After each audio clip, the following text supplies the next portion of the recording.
rolling again, July 26, 2019, April Grayson interviewing Mr. Wilhelm Joseph in Baltimore, Maryland.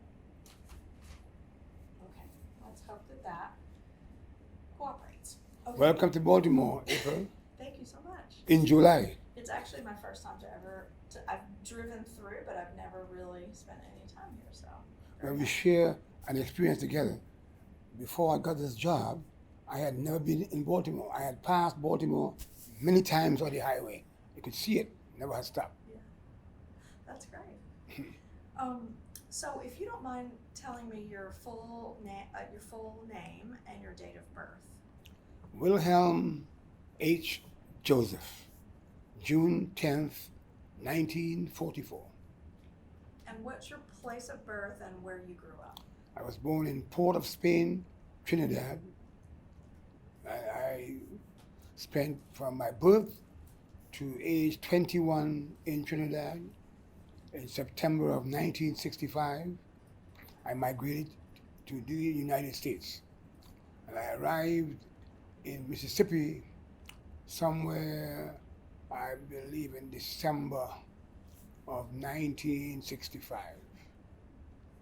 I had spent a few months in Louisiana intending to go to Grambling College, but two colleagues and I transferred to Mississippi Valley State University, at that time called MVC, I believe,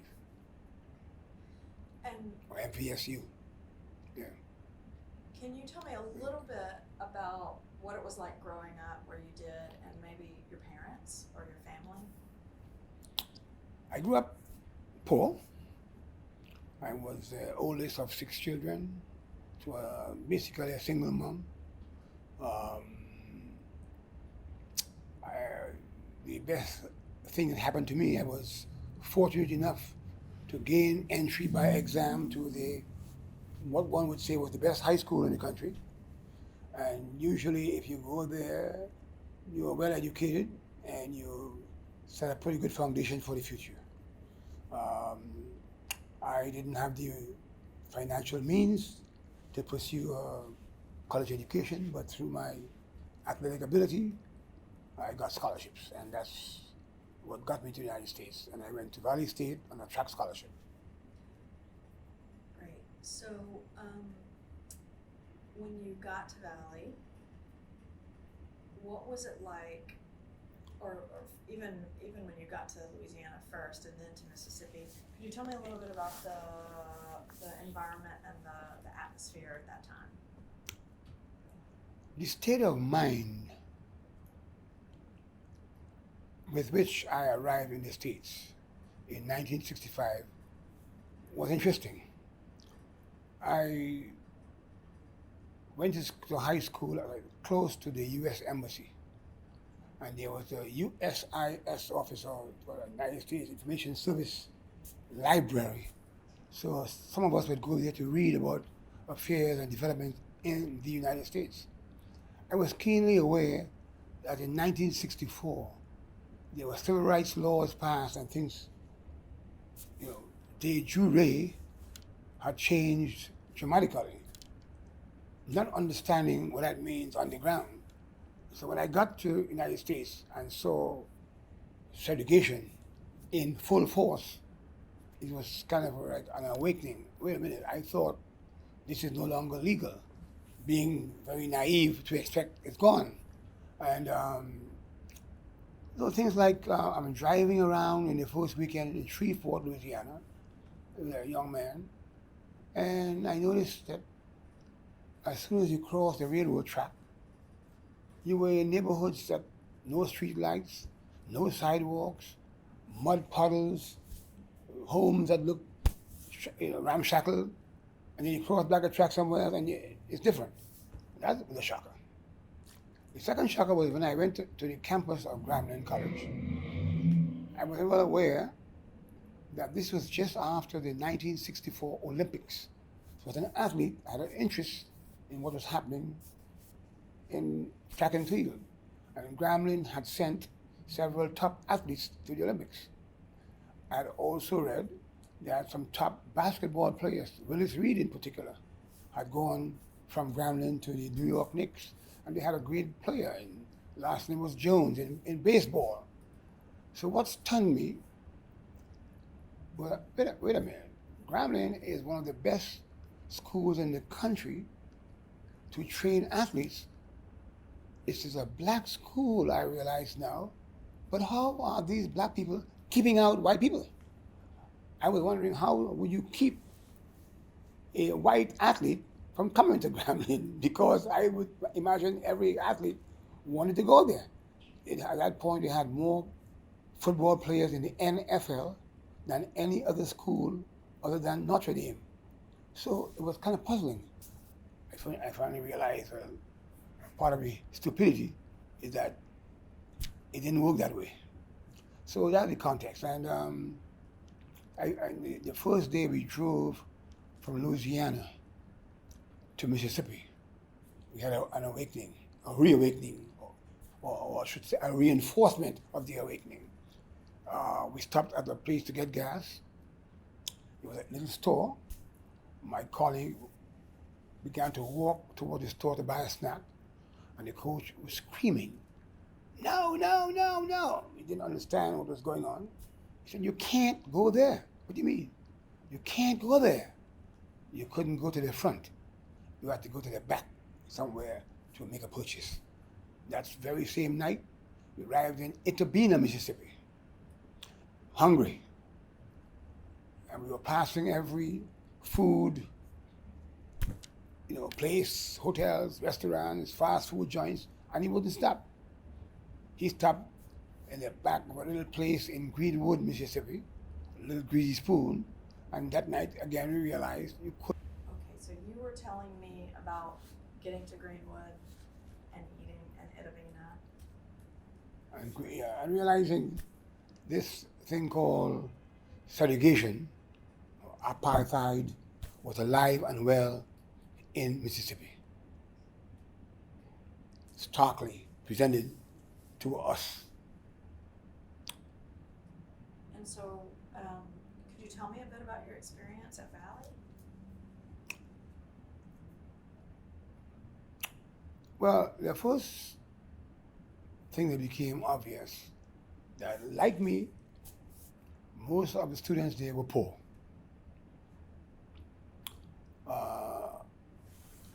Even though one might say their level of poverty, that is, their access to basic goods and services, was probably at a level better than mine.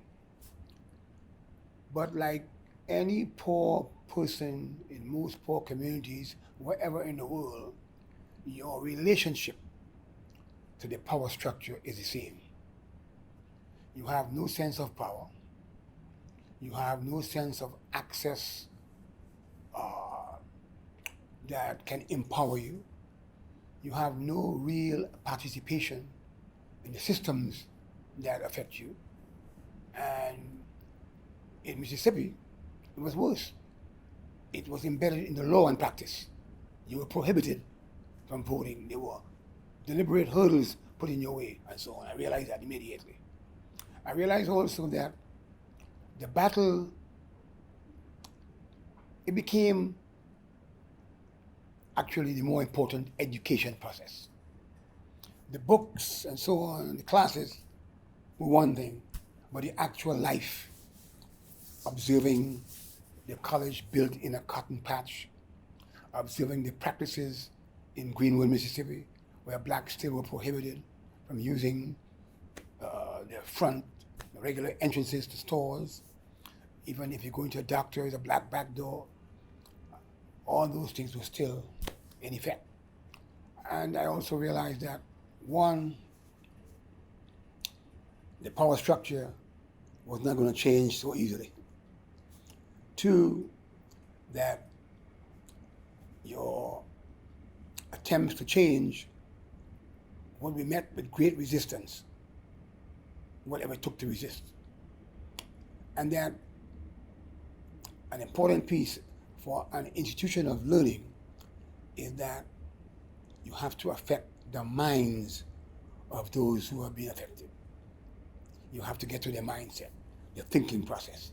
And that's very difficult to re-educate when you have been born and raised in a system of subjugation, segregation, exploitation, and a constant reinforcement that you are less than those who are in control. That's very difficult to re-educate. And in my little way, that is the sort of a revolution I waged to re-educate, starting with my roommates, my teammates, my classmates, and by the time I was a senior, I was the head of the student government, the entire school. And it's really a battle for the mindset. We were involved in voter registration and trying to improve the educational environment, asking for qualified professors, asking for invitations going out to interesting, enlightening speakers, because by the time I was a senior, I had become knowledgeable about what was happening at Tugulu College.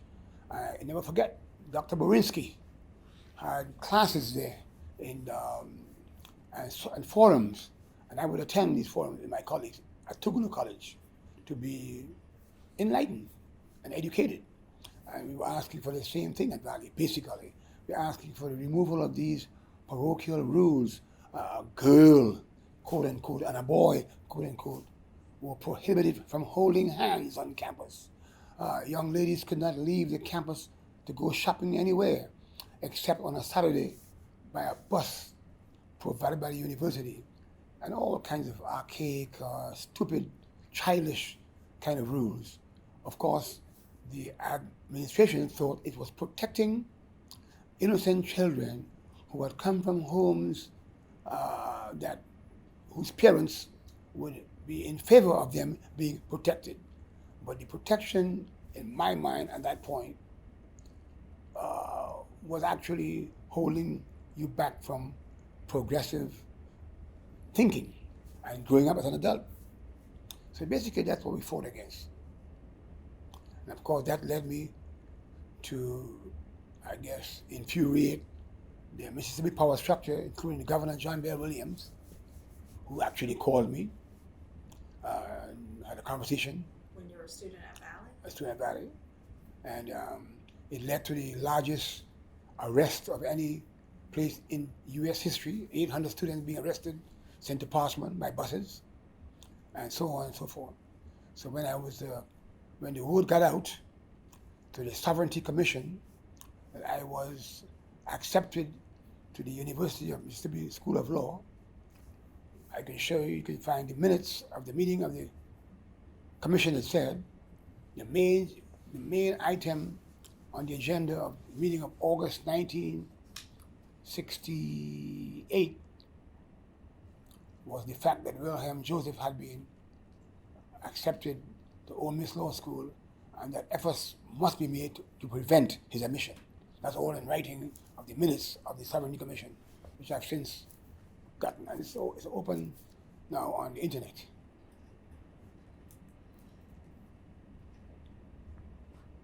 So many things. So do you remember having a desire to pursue law before you came to Mississippi, or was it the experience at Valley that led you to that? I would say the experience at Valley was the ultimate catalyst when going to law school. Apparently, as a child, I would say I'd be a lawyer, or my family members would say I'd be a lawyer. But I left Trinidad with the intent of studying business administration, strictly from the standpoint of that had applicability and utility around the world. And I would be trained to be a corporate executive, because I left Trinidad as an employee of the government's Treasury Department. So I had an interest in finance and so on. But that was my intention. The events of Mississippi and the events of 1966 and the march of James Meredith and so on changed that course. So you came to Mississippi not that long after Freedom Summer, and the MFDP was any of that discussed at Valley? Was it still part of the, conversation, or was that sort of off the table? In the regular Valley State community, those issues were not discussed. There are a couple of professors with whom I would engage and have those discussions. It turned out that those were the same professors who got fired in the year when we had our student, movement activity. But my engagement with activists in Greenwood and Greenville and wherever kept me in the loop for being educated and informed about what was going on. And I said I made frequent visits to Tuvalu and any other forum that I can be, educated, so to speak. So can you tell me more about the student protest and the arrests and the visit at Parchman? Yeah. Well,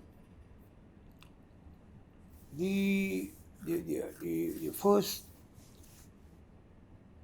what happened in I'm trying to remember exactly how it went down, because I was actually in Memphis the evening when there was a sit-in. I was on the way back. There was a sit-in at the college, because I had a team. It wasn't just me alone. It was just a team, and they called a sit-in. I'm on the way back, and I stopped at a place. We had a friend in Marks, Mississippi, and the call came in. They're looking for you. There's an arrest warrant for you. So I did not show up on the campus immediately. But that night, apparently, the president called in several buses, and the first time yet. What happened was that 16 students were selected for arrest and sent to Parchman. My name was called. I wasn't there. I didn't go to Parchman. Everyone else was taken to Jackson, Mississippi by bus, no matter where you lived, and were told, buy you a ticket to go home. They had all the possessions were still on the campus. The students organized an interesting operation. They decided everyone would buy a ticket to their home and a ticket back to the campus. So, and then students got a little smarter and started buying tickets from everywhere, because they were just going to the counter and asking for tickets. I'm told, because I was not there, when the school authorities realized what was going on, they stopped the ticket purchase process. But people bought tickets to California, New York, and so on. I can tell you it was true, because I used a ticket to go to California and New York later by bus. So that happened. The next year is when they arrested the 800 and sent them straight to Parchman. And what was the logic behind the arrests? Was it because of particular activism and activities? Remember, 68 was a very turbulent year, and a lot of activities were happening on U.S. campuses, Duke University, Columbia University. That's the year that Kennedy was killed. That was the year Martin Luther King was killed. So there's a lot of stuff going on. It was a kind of a really catalytic year. People were just being more ready to hit the streets. And I think that's what it was. It sort of caught fire around the country. And you're talking about a place that was really backward. And the administration did not tolerate any kind of progressive thinking. So things erupted. I can't tell you any particular event, but I know the events of King being killed right there in Memphis, and students ready to blow up the place. And I said, you can't do that. 6 years old to the year of the election of, I believe was Nixon was elected in 68, and McCarty, who was the Humphrey and Muskie were the Democratic candidates, and So a lot of stuff was going on. 68 was quite a year. And so was the administration at the university, was it African American led? Yes. Very conservative. So can you talk a little bit about that tension of how that was African American led administration, and yet the white power structure was able to capitalize on that? That's a complex question. That is a question that I have been thinking about my entire life here. The intersection of race and class and power and white supremacy, and what do you measure at what point in time? So the picture is this. You have the Mississippi Delta. There is no institution of higher learning to which blacks could go. You had Delta State was white. You had Mississippi State for women was white. You had Ole Miss was white. You had the two black schools were Jackson and Alcorn. The poorest part of the state was the Delta. Where would black put? They had a couple of junior colleges, Coahoma Junior College. So I think what happened, which is a good thing, I think at that point in time, one might call it progressive. Somebody decided to build an institution of higher learning in the Delta. But if you look at the charter of the school, which we got through our activity, it says this institution will be set up to train Negro students from Negro schools in the Delta to teach in Negro schools in the Delta.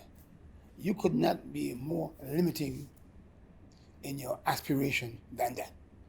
That means basically recycling ignorance. Because Negro schools in Delta were least equipped, least resourced, and if you're taking students from there to train them to go back there, you're recycling ignorance. Of course, human beings are amazing, and some people will always break out of that cycle and be exceptionally, well, in terms of their intellect and their performance, and they'll break out. But basically, that was set up to just recycle ignorance, and we saw that, and that didn't make sense. And he did a good job, I think, of building great buildings. We did not see eye to eye, and a lot of people thought it was kind of sacrilegious of me to be on a scholarship and opposing what I thought was fundamentally wrong. And a very limited aspiration expressed by leaders of the school. You kids, you'll be able to graduate and get you a $10,000 job and buy your Cadillac. And to me, if that was the limit of the aspiration for anybody, that was not good. So those are the kind of things we talked about. And in my class, some of the graduates have done very well. I think I finished maybe number one in the class. My guy right behind me, Dr. Willie Blair, became one of the most prominent ER doctors in the country. He just passed away a few years ago. And we talked about that, breaking out of that ceiling that was set for us. And what was the name of was the president that you had? J.H. White. And I realized later on that his initials were J.H.W. and mine were W.H.J. And that speaks to the relationship on an intellectual level. We got along very fine as people, but on the fundamentals of what we should be doing here and how we educate, we didn't see eye to eye at all. So correct me if I'm wrong, but is that how you were introduced to North Mississippi Rural Legal Services? Yeah, that's how I was. The lawyers who were at North Mississippi Rural Legal Services and other civil rights organizations, and the few black law students like Connie Slaughter and others, and Geraldine, I forgot Geraldine's last name, and others who came down to assist us with these arrests and the unrest, said to me, Wilhelm, there's only one path for you, law school. I said, okay, and he said, only one path for you, Ole Miss Law School. So I applied. I got into other law schools too. But they said, and I can show you the paper. I was admitted to law school at Ole Miss with a scholarship, and 1 month later, when they changed the dean to Dean Bunkley, letter said, "You admitted, scholarship is a mistake." And I think the calculation was very simple. I'm a foreign student, poor background. If I don't get money, I can't go to law school. If I can't go to law school, I'm on a student visa. I'm deportable. Because the other thing was an effort to have me deported, involving Senator Stennis. And Eastland and Montgomery, they have the letters from the commission to them saying, deport this troublemaker. All of that. I didn't see it then. We talked about it. I didn't know it was real until much later, when the files of the Sovereignty Commission were opened to us through a lawsuit. I said, I don't believe this. An active move to have me a student, with only a student voice, no resources, deported for expressing basically a First Amendment sort of right. So did those attempts originate in the offices of the senators, or they were people? Sovereignty Commission. Sovereignty The Commission. Sovereignty Commission was trying to pressure them. Right, and apparently the Sovereignty Commission actually followed me around every day. They filed weekly reports on my whereabouts. That was quite something to realize in retrospect.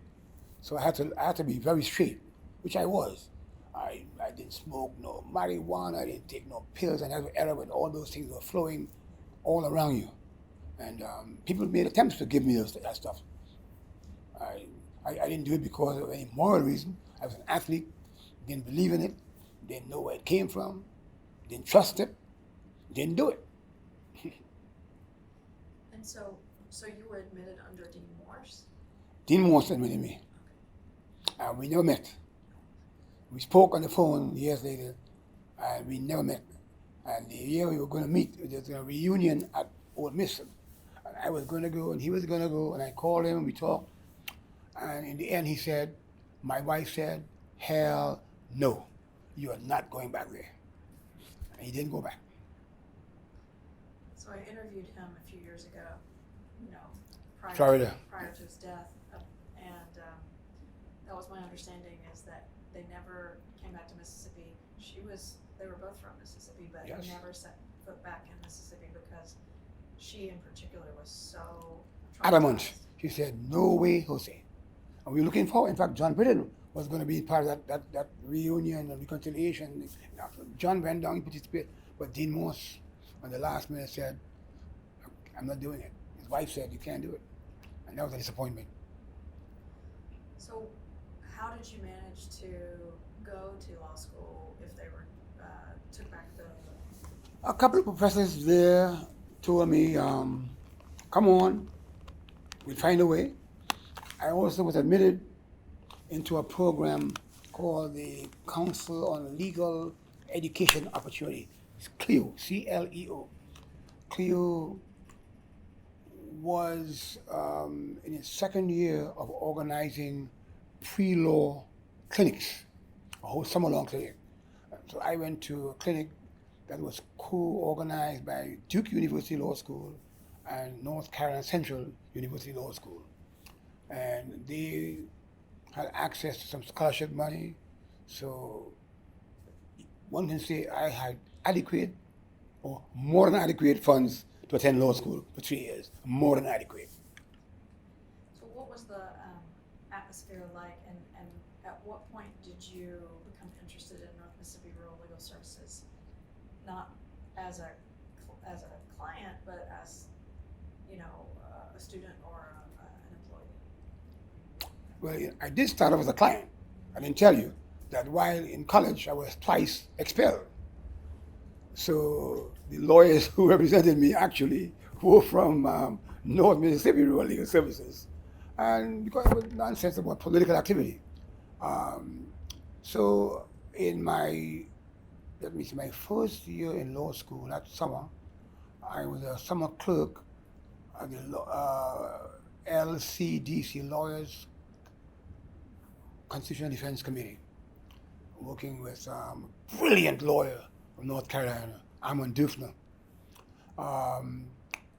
And then the regular school year, I was employed as a clerk by Mike Trister, who was the first director of North Mississippi Rural Legal Services. And you know the history of Mike and Ole Miss. So that my association began as a client. It went to being a law clerk. And when I left law school, I went to New York. In fact, I didn't participate in graduation. I went straight to New York to take up a job as the executive director of the Law Students Civil Rights Research Council. It's a national civil rights organization that was set up to recruit minorities, women, to law schools around the country. So after 2 years in New York, that job, I came back to Oxford as a staff attorney / administrator, and within about 9 months they named me director. So what was the atmosphere of those early years at Legal Services like? Well, I was reflecting on that, and I always try to understand and reflect on the context. We did a study that we released in 1982, and I say we, Legal Services, North Mississippi. In fact, I found it today. Here's a little a summary. It's called Mississippians and Poverty, Developing Constructive Alternatives. So this was a look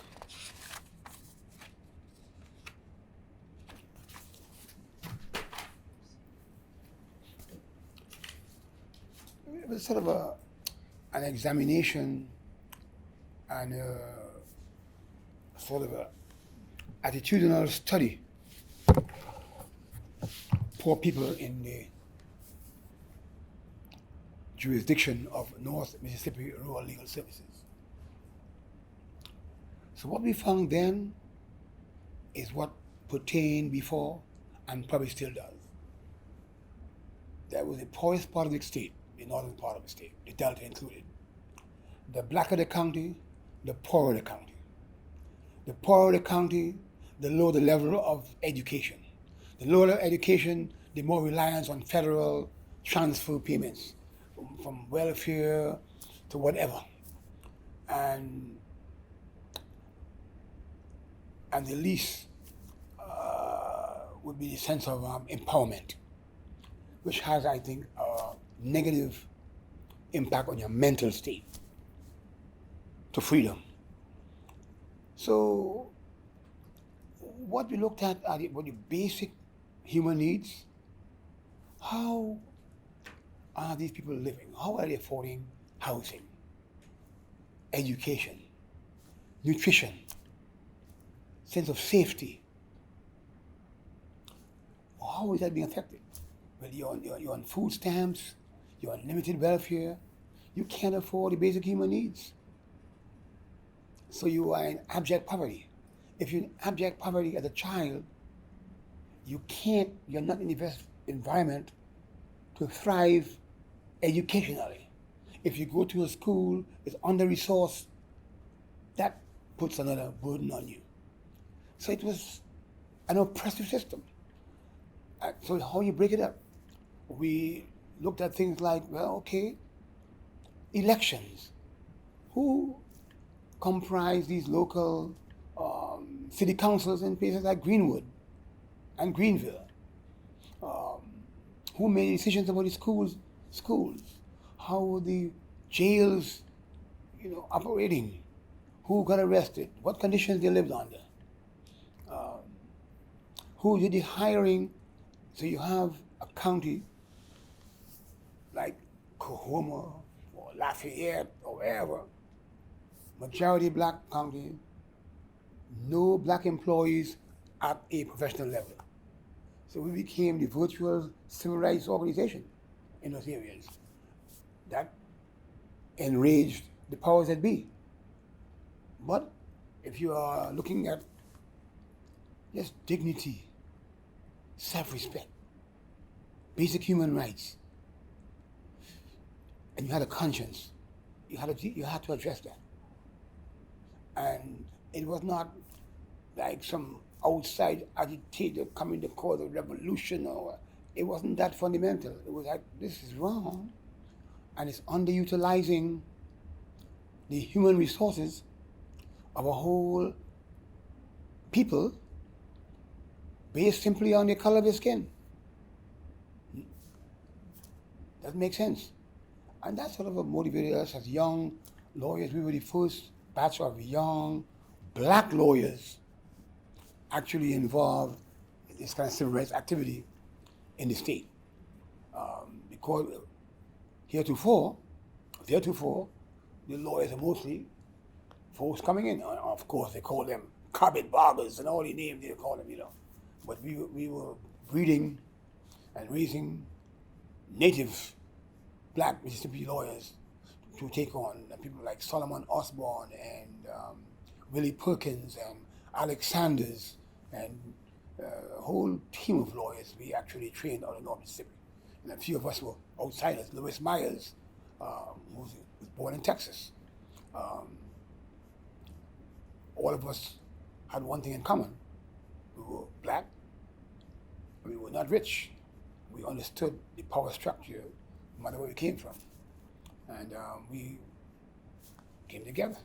And there's some fantastic people. People like Francis Stevens, who were my early mentors, who they hated in Mississippi. A white man, lawyer, prominent in the state, prominent law firm, decided to give his life to civil rights. To be applauded. And many others, and people like, Rims Barber and others who were hated by the power structure, but they understood and came together to help, And one of the phenomena at Ole Miss, I want to go back to that Ole Miss, that there are always decent people anywhere. And there are always some people who, they are basically decent, they're misinformed and misguided. And it's very difficult to break away from the way you were raised, what you were reinforced with, and thinking about the ramifications of breaking from tradition.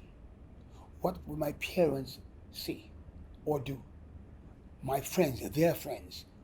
And there were several people, born Mississippians, who were of a different color of skin than us, who worked together to make change. And that was also more upsetting to the power structure. So that was the case then, it's the case now, unfortunately. But we persisted,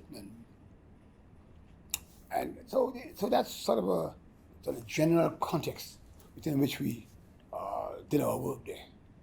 So what was your actual tenure in terms of years when you were there?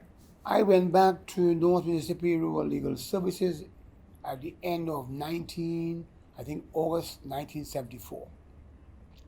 I left in August of 1982. What was interesting, I got there in 74. That's the very same year that the Federal Legal Services Corporation was set up. And it was the last official act of President Nixon to sign into law that act. That act was done by a Congress that was very much controlled by Southern senators and Congress people. So the act had a lot of compromises. You can do this work, but you can't do school desegregation. You can do this work, but you can't challenge a criminal conviction in a civil setting. You can do this work, but you can't represent a client dealing with abortion rights. You can do this work, but you can't represent a client dealing with a draft evasion charges. You can do this work, but you can't do this work on behalf of somebody organizing a labor movement. All the restrictions that were set up were put there by the strong Southern senators, in particular, that were roadblocks to movements, the anti-war movement, the women's movement, the civil rights movement. Any movement had a restriction, basically. But I'm sure John Britton shared that with you, his perspective. He opened my eyes. And that was what year? That was 1974. And the corporation set up. Fortunately, that's when, right, I think President Carter was in power. And the national funding of legal services went from 78 million to 321 million nationally by 1980. So it was an explosion of resources. And when I went there, we had 5 offices. And within a year and a half, we were able to open 7 more offices. We went out to Greenville and went out to Tupelo and places like that, and Lexington, and we were able to spread out and hire many more lawyers. Of course, that didn't make too many people happy. And the history of North Mississippi is unique. I mean, initially, a governor had an automatic veto over a federal grant. So the grant could not come to an entity called North Mississippi Rural Legal Services. Otherwise, the governors would veto it. So the grant went to small colleges. There was one called MI, Mississippi Institute. And during my era, I was able to change that because when it served the corporation, it was not a part of the federal government as such, a branch of the government. It was not part of HUD or HEW, it was independent. Therefore, a grant could go directly to a non-profit entity. Believe it or not, Ben Cole was the private lawyer in Holly Springs who actually wrote the Articles of Incorporation and helped me set up a separate 501c3 organization to receive funds directly from the corporation. That was 1974-75.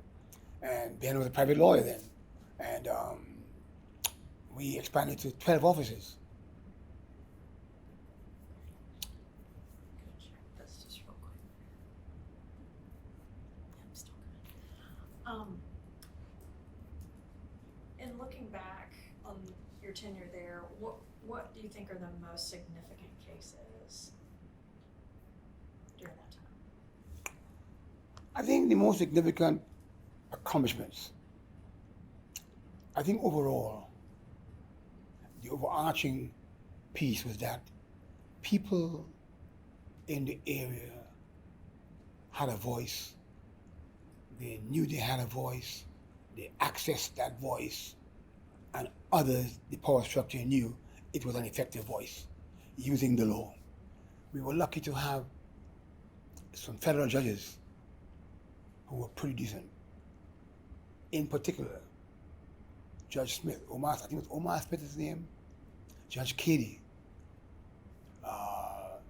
They presided over some very important cases that opened up employment, prevented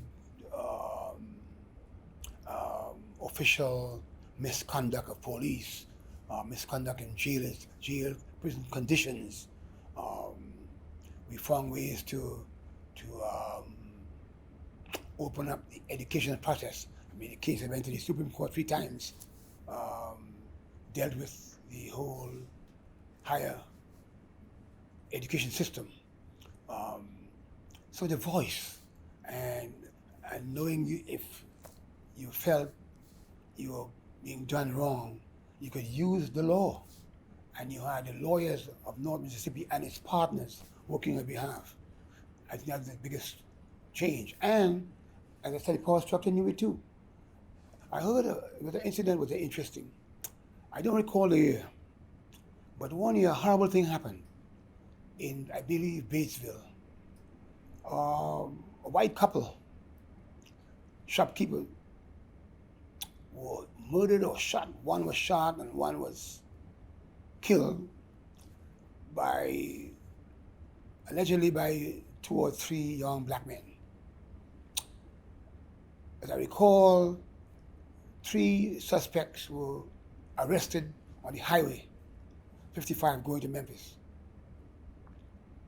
Later on, in a conversation with those young men, we were told that the cops told them, why don't you run so we can shoot you and have North Mississippi Rural Legal Services get involved. That's interesting.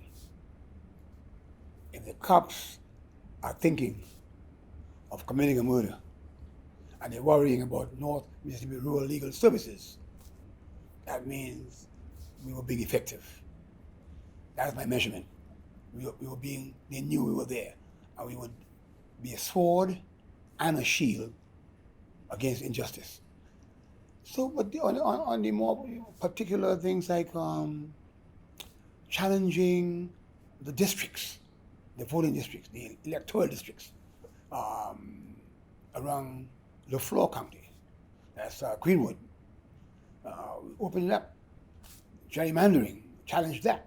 So you began to have blacks elected to the local city council, taking effect in other places. Being able to express yourself, to have marches and gatherings, that was important.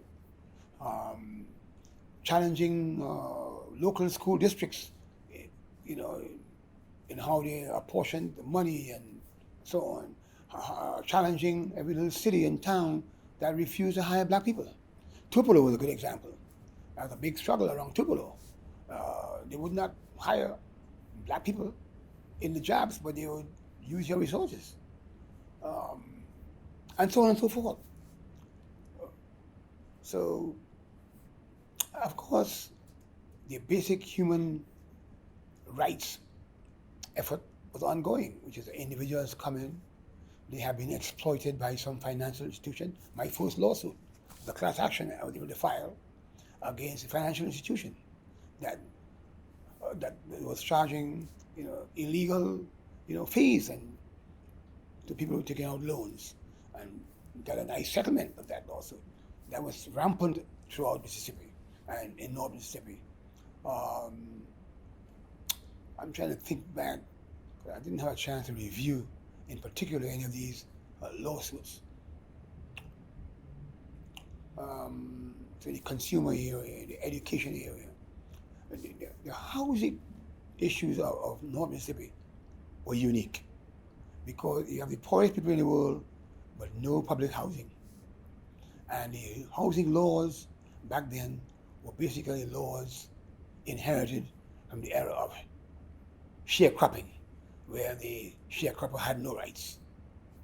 So that a few, maybe Oxford had Lafayette County and a couple of public housing places, and I can't think of any other jurisdiction that had that.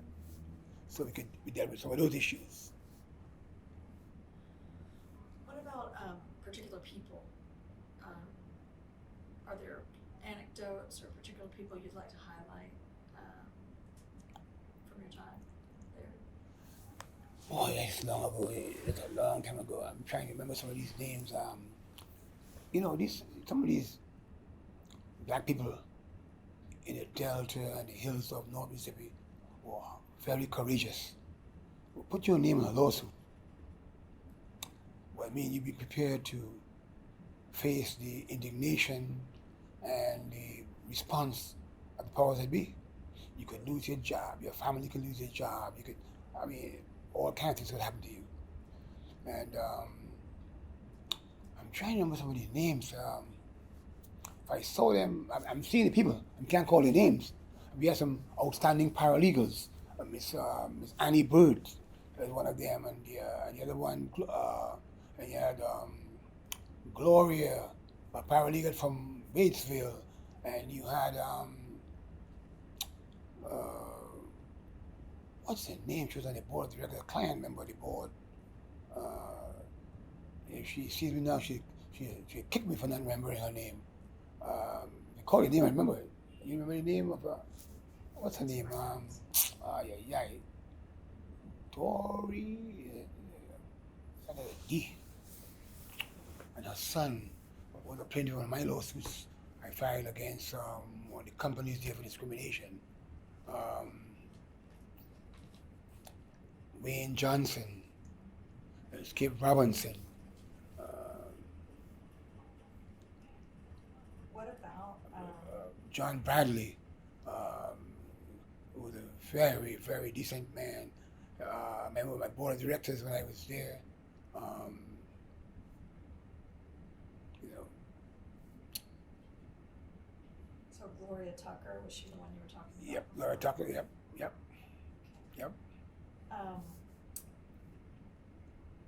and so, what about some of the attorneys that were on staff during that time? Do you have any anecdotes you'd like to share about any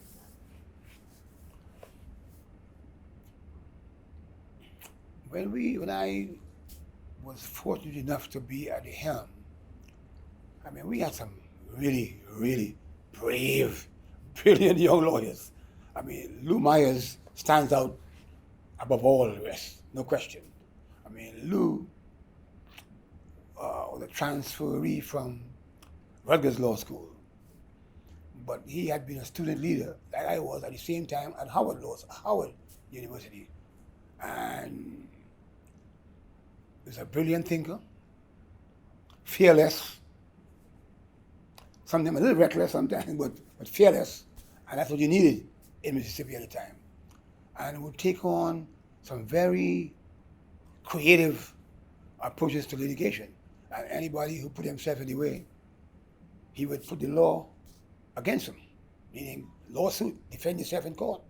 Whether it was the federal government, the FBI, whoever.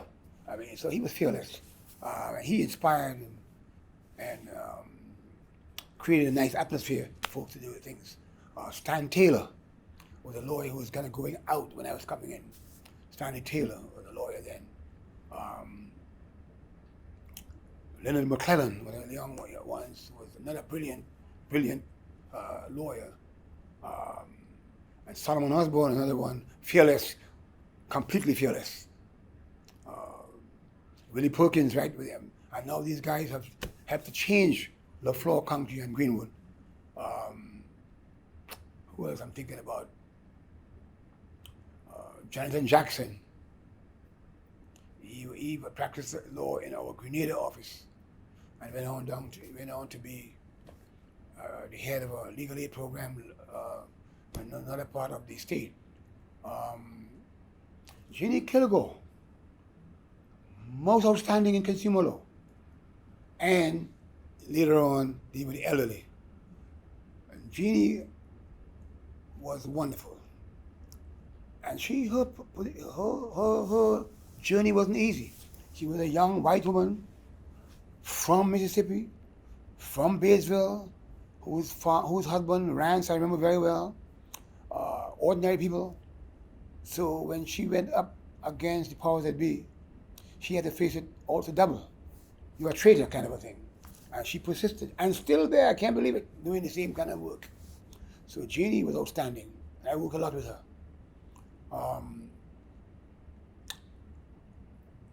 Alvin Chambliss was a lawyer there. He had been director when I came in, and when they put me in charge, people said, "Are you going to fire Alvin? For what?" Of course not.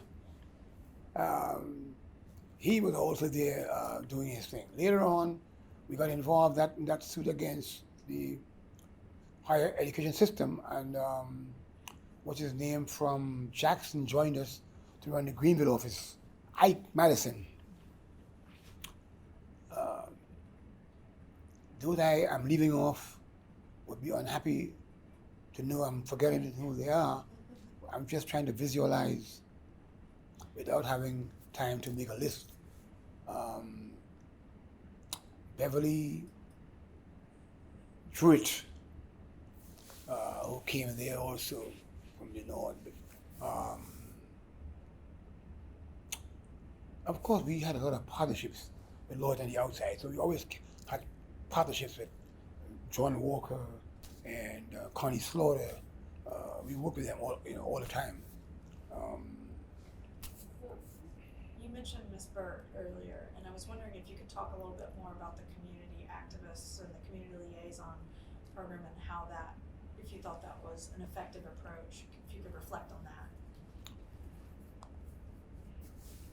Their role went through a very important and significant transformation. In the early days of legal services, all the lawyers were transplants from somewhere else. They had no roots, no connections in the community, so to speak. So people like Miss Booth and others were the connection to the community. So they played, the community had their trust. So it would come forth and be plaintiffs and witnesses in cases with supply information.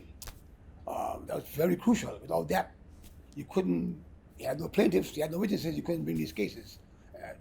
And they would encourage the people to do what they had to do. So that was very crucial. As the local lawyers began to emerge with their own roots and own ties with the communities, that role changed. So they became a sort of community workers and social workers, paralegals. So we trained them. We had very extensive training sessions to teach them more paralegal skills, assisting lawyers in their legal work. I recall one time we had Judge Smith came over to do a training for us, and he said, "My gosh, I never knew you had such an operation." And he was thrilled to train paralegals to help the lawyers do their work. So they played a very significant role, and some of them were not formally educated. I don't think anyone had a college degree as such. So there was tension there about their roles, but they were the most wonderful people. And I met some of them when I came back down for the 50th anniversary, and they were great.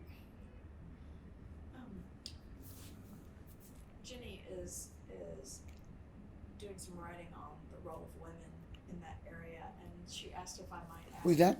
Ginny Kilgore. Yes. And she asked if I might ask you if you knew Mildred Quarles. Mildred Quarles is who I was trying to remember. Okay. Mildred, she was Mildred and her whole family.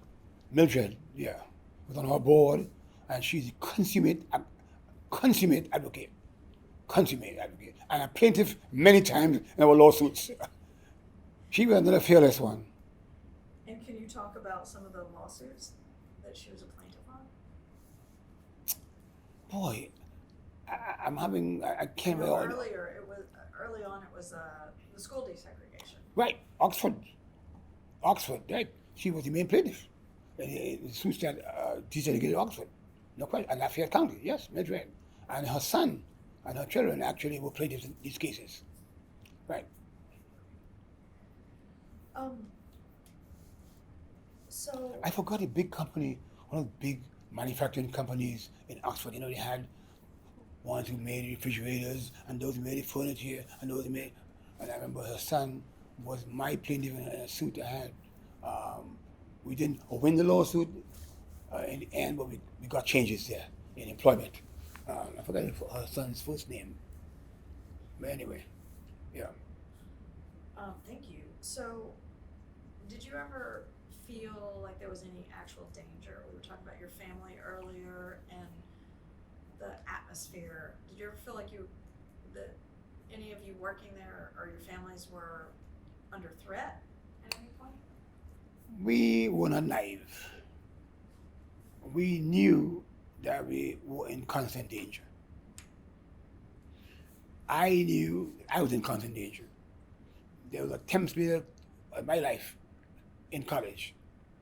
Somebody shot through my window one night around 2 o'clock in the morning. I'm studying. I guess my head was in the carrel and this bullet just whizzed past me. There were situations where we took, put it this way, we took all the defensive and protective precautions we could take by riding in caravan and going way out and you come back at night, by taking advantage of the law to protect yourself with what legal ammunition you could carry and how you could carry it, and all of that. We had our encounters. I just thought I'd say with that. And we protected ourselves the best way we could. I mean, we knew this. I mean, if you didn't protect yourself, then you wouldn't fully equipped as a lawyer, an activist lawyer in Mississippi. Is there anything, before we move on to sort of your years after legal services, is there anything else you want to add about North Mississippi Rural Legal Services?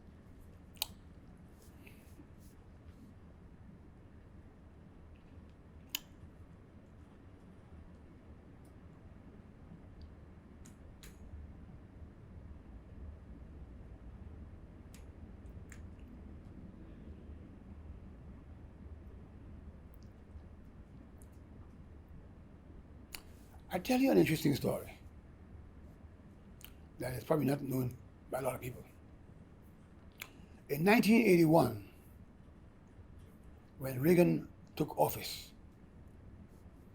one of the programs that was immediately under attack was the National Legal Service Corporation. And in a piece of legislation called the Grand Rodman Act, the funding of that corporation was cut by 25% across the board. So you can imagine the impact. That was actually a compromise because the goal was to eliminate it immediately under Reagan.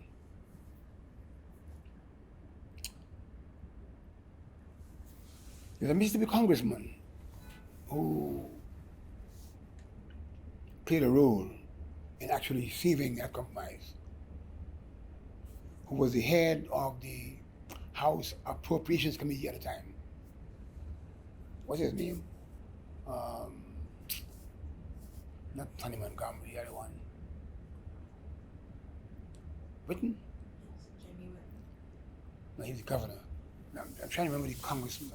Jamie Whitten, is that? Well, the head of the. I think he was. Yeah. Actually, so a couple of people, we went to Washington. One of them being the head of the NAACP, Aaron Henry, and the head of the board of directors of North Mississippi was a PhD from Greenville. His name, Professor Valley State. Boyd, anyway, his name escapes me at this moment. And we met with Whitten's office. And he taught me a lesson. He said he was impressed by the hundreds of thousands of letters he was getting from all over the country. And he showed me boxes of letters in the hallway of Congress. And he then said, let me show you the few boxes in my office. He said, the boxes in the hallway are from Texas and California and New York. They're impressive, but they don't vote in Mississippi. These boxes in here, they vote in Mississippi. So I answered those letters. So he told me what Tip O'Neill said, all politics local. And I know that he did his best to preserve legal services at that time. And the best deal they could pull off was a compromise, reduced funding. And I don't think I ever got a chance to say to Whitten thank you, but him thank you then.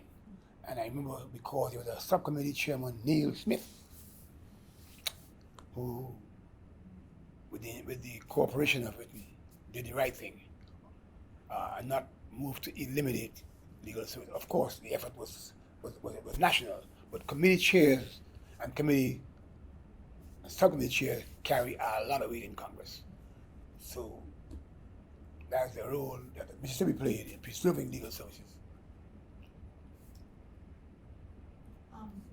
Well, I'm conscious of the time, but I want to ask you if you can reflect a little bit about your career after that and like how you transitioned away from there and what you've done since then. Right.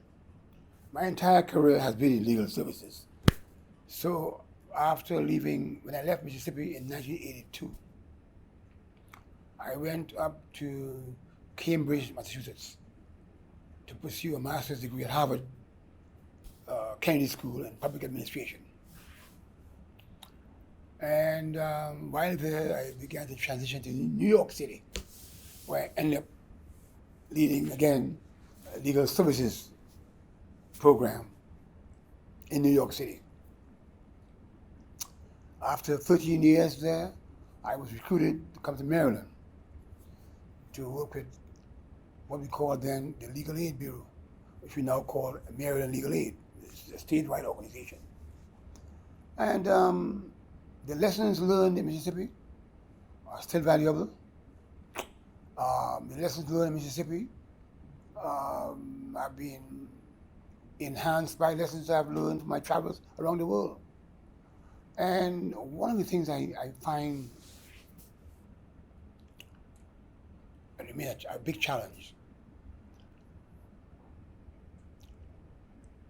people, men, wherever we are,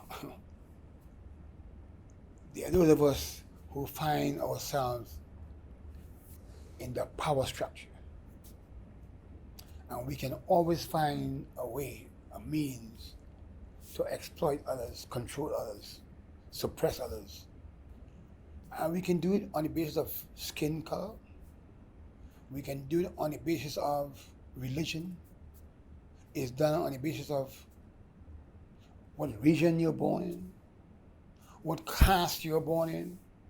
So in my travels, I've been to Northern Ireland and seen the struggles between the folks in Northern Ireland, same color. I've been to North and South Korea and seen the struggles there. I've been to Russia. I've been to Taiwan. I've been to Nicaragua and Argentina and Colombia and wherever you call it, Mexico, Puerto Rico, and see the same things happening and I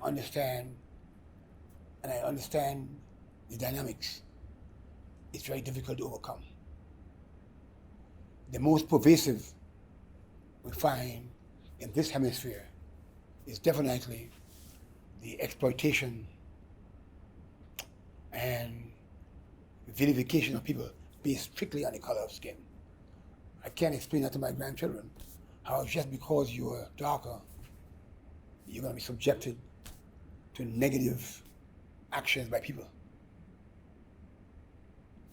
Regardless of how smart you are, how wonderful you are, how humorous you are, they're just going to see you differently.